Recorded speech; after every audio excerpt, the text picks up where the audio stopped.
À vos micros. Ouais. Parlez. On est Revels.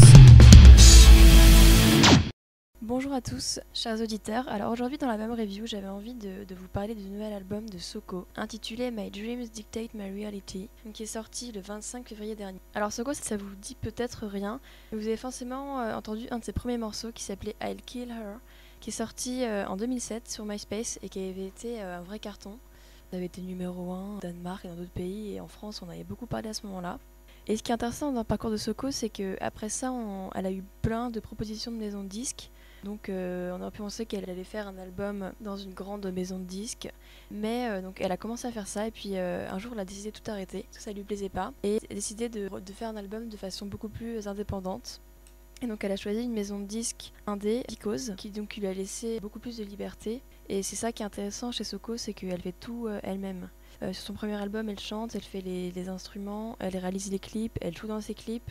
Donc c'est vraiment un projet qu'elle maîtrise complètement. Et pour la petite anecdote, vous connaissez sûrement aussi Soko en tant qu'actrice.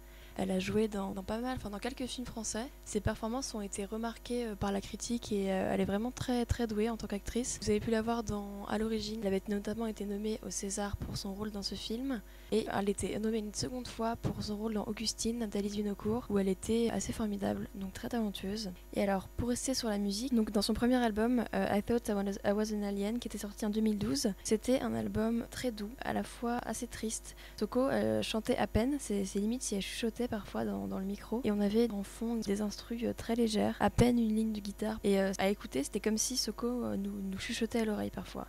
Donc c'était un album assez spécial et très fort, et donc on pouvait s'attendre à ce qu'elle refasse un peu la même chose dans ce nouvel album, et en fait pas du tout. Ce nouvel album là est complètement différent, elle a complètement changé de style. C'est un album beaucoup plus péchu, dans un style plus rock punk, et je trouve qu'elle a vraiment changé sa manière de chanter.